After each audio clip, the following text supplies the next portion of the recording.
4-function kitchen sink installation video. Display of drain accessories.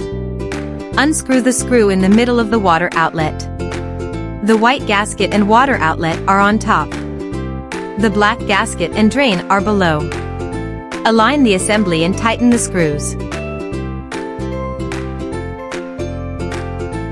Snap the metal ball into the white controller and tighten. Connect the water pipe. Tighten the upper and lower water cups. Connect the drain hose to the water cup. The overflow outlet is assembled in sequence.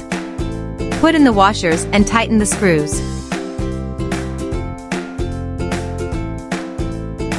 Just press the gasket in.